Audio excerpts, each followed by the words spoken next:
Bismillahirrahmanirrahim. Assalamu alaikum learners. Today the topic of the video is the patriotism of Britain by Esme Wingfield Stratford from the book Modern English Prose by Guy Boas. But before that, please subscribe my channel for more videos. So let's start the chapter from the introduction of writer. Esme Wingfield Stratford, educated at Eton and King's College, Cambridge. उन्होंने यहाँ पे ये उनका अल्मामीटर है, यहाँ पे इससे उन्होंने अपनी स्टडीज़ हासिल की. He served in war.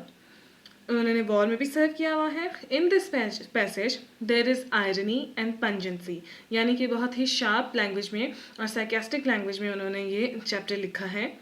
It is Lofty and there is an individual conception of history, यानी कि स्ट्रैटफोर्ड की नज़र से जो कंसेप्शन है हिस्ट्री की वो बयान की गई है.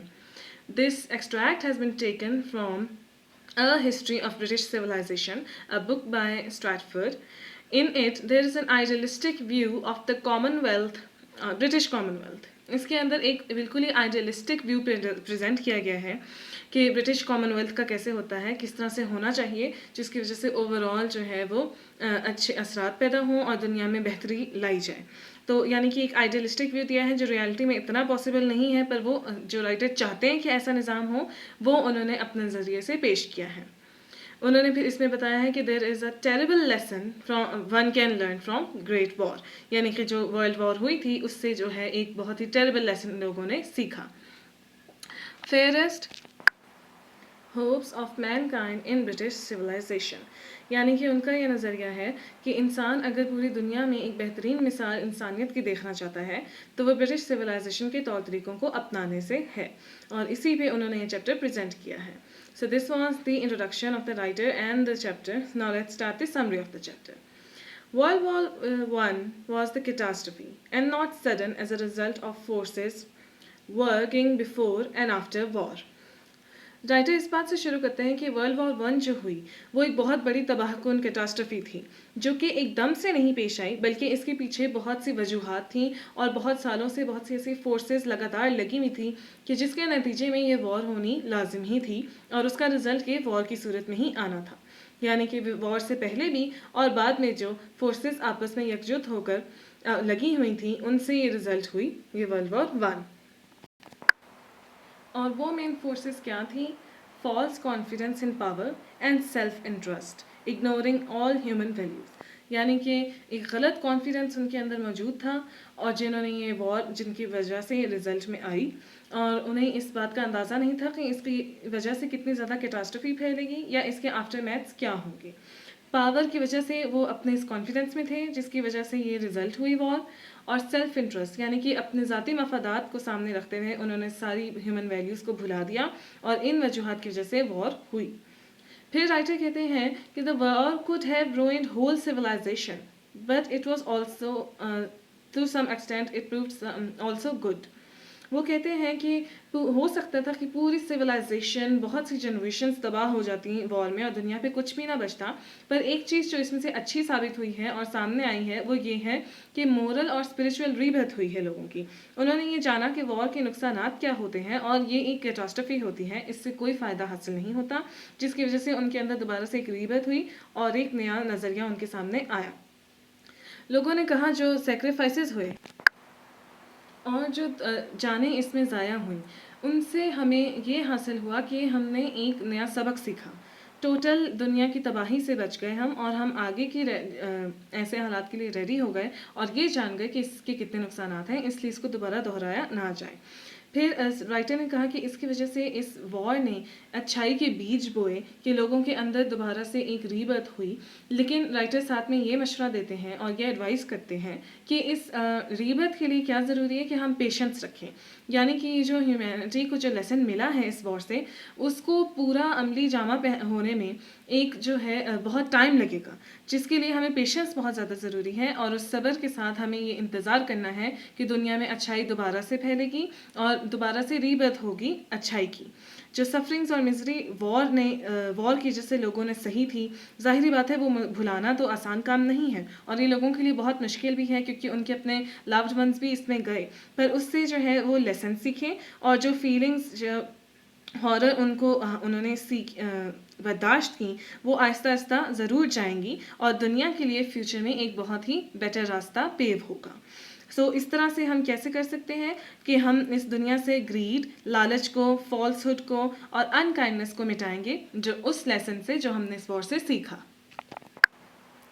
फिर राइटर कहते हैं कि इंसान ने इस दुनिया में बहुत बड़ी चेंजेस लाई और ख़ास तौर पे उसने मशीन एज इंट्रोड्यूस कराई, यानी कि इन्वेंशंस की और ऐसी चीज़ें निकाली जो ज़्यादातर मशीन्स और साइंस में या टेक्नोलॉजी में बहुत तरक्की हासिल की, जिसकी वजह से एक बहुत बड़ा चेंज आया दुनिया के अंदर। तो राइटर कहते हैं कि इस चेंज के साथ, एक मटीरियलिस्टिक चेंज के साथ, क्या इंसान अपनी फितरत के अंदर भी चेंज ला सकता है? तो उसके लिए ज़रूरी है कि इस चेंज के साथ इंसान अपने आप को भी चेंज करे, अपने अंदर को भी झांके और उसको तब्दील करे, मशीन एज के साथ अडाप्ट करने की कोशिश करे, क्योंकि ये इंसान के लिए बहुत ज़्यादा ज़रूरी है और इंसान की फितरत में है कि वो वक्त के साथ बदलता है, अपने आप को वक्त के साथ ढालता है। तो राइटर ने ये कहते हैं कि इंसान को अपनी लालच पर और जो पावर हासिल करने के लिए जो उसके अंदर लालच मौजूद है उसको भी बदलना पड़ेगा, क्योंकि this is the demand of the new age now. इसका ये है कि इसी के वजह से आगे मैनकाइंड की डेस्टिनी क्या है, ये इसी वजह से तय होगी। Adaptation to circumstances is very necessary. It is the only way कि जिससे बर्बादी को अवॉइड किया जाएगा। हमें बहुत सी चीज़ों को मद्देनज़र रखना है कि हमें कैसे आगे दुनिया में बढ़ना है, वक्त के साथ, जनरेशन के साथ कैसे चलना है। तो ये बहुत ज़रूरी है कि इंसान अपने आप को अडाप्ट करे सर्कमस्टांसेस के साथ और जो चेंज दुनिया में आ रही है उसके मुताबिक ढाले। और राइटर कहते हैं कि hopefully Mankind will change itself, but जो है, क्योंकि वो कहते हैं कि इसके अलावा और कोई चॉइस भी नहीं है उनके पास। फिर इसकी जो है वो वजाहत करने के लिए वो पहली जनरेशन्स की मिसाल देते हैं, वो पहली स्पीशीज़ की मिसाल देते हैं कि जैसे कि डायनासॉर्स पहले दुनिया में रहते थे, तो वो इस दुनिया से इसलिए ख़त्म हुए क्योंकि उन्होंने चेंज के साथ अपने आप को अडाप्ट नहीं किया। वो उनकी फितरत में नहीं था कि वो चेंज को एक्सेप्ट कर सकते हैं, इसलिए वो इस सफ़र हस्ती से मिट गए, दुनिया से ख़त्म हो गए। लेकिन राइटर कहते हैं कि इंसान की फितरत में ये है कि वो वक्त के साथ साथ चेंज होता है, अडाप्ट करता है, इसी वजह से वो सर्वाइव भी करता है दुनिया में। तो ये इंसान के लिए बहुत ज़रूरी है, इसलिए अब जो मशीन एज आ गई है हम उसके साथ अपने आप को अडाप्ट करें, वरना जो है ये दुनिया ख़त्म हो जाएगी, इंसानियत ख़त्म हो जाएगी। राइटर कहते हैं कि गॉड ने मैन को बाकी स्पीशीज़ से अलग बनाया है, उसको डिफरेंट बनाया है, इसलिए वो इस काबिल है कि वो चेंज के साथ अपने आप को बदल सके और उसकी डेस्टिनी अपने प्रेडिसेसर्स की तरह बिल्कुल नहीं होनी चाहिए। फिर राइटर यहाँ पे दूसरी बात जिक्र करते हैं और वो कहते हैं कि हम लोग जो डिक्लाइन ऑफ सिविलाइजेशन डिस्कस कर रहे हैं कि इंसानियत ख़त्म हो जाएगी, उसमें कुछ भी ऐसा नहीं है कि हम लोग जो है इसमें ज़िम्मेदार खुद नहीं हैं या हम इसके अंदर मौजूद नहीं हैं, बल्कि हम भी उस सिविलाइजेशन का हिस्सा हैं, हम उस पूरी स्ट्रीम ऑफ कंटिन्यूटी के अंदर एक बहुत ही अहम हिस्सा हैं। इसलिए हमें इस तरह से we are very responsible for this, every individual is responsible for civilisation, और उसके अंदर जितनी भी सिविलाइजेशन की शेयर्ड गिल्ट हैं या इम्परफेक्शंस हैं वो जो है वो हम भी शेयर करते हैं और हम लोग उसको बेहतर बनाकर अपने आप को बेस्ट होप देंगे मैनकाइंड के लिए। जो कॉमनवेल्थ की उन्होंने एक आइडियलिस्टिक व्यू प्रेजेंट किया है वो ये है कि जो कॉमनवेल्थ की वैल्यूज़ हैं हम उनको चेरिश करें, उनको फैलाएं, उनको प्रमोट करें और वाकई में उनको इम्प्लीमेंट करें अपनी लाइफ्स में। So the values of the commonwealth are the beacon light for humanity. फिर राइटर कहते हैं कि क्यों इस चैप्टर का नाम पेट्रियोटिज्म ऑफ ब्रिटेन है, वो ये है कि the true and real patriotism of Britain is to pure oneself or get rid oneself from all the selfish and ignoble interest, यानी कि सारे अपने ज़ाती मफादात को साइड पे किया जाए और यही जो है डिमांड है इंसानियत के बचाव के लिए। हम ये भी कह सकते हैं कि राइटर ने यहाँ पर एक पेट्रियोटिज्म का आइडियलिस्टिक व्यू दिया है और उन्होंने ये कहा है कि patriotism is alone enough for betterment of humanity and society, for the country and the Mankind. It elevates the cherishing of noble ideals and principles of conduct, and so patriotism is the key to attain that prosperous future of humanity. So this was the Patriotism of Britain by Esme Wingfield Stratford. So hope you liked my video. Give it a thumbs up, share it and subscribe my channel.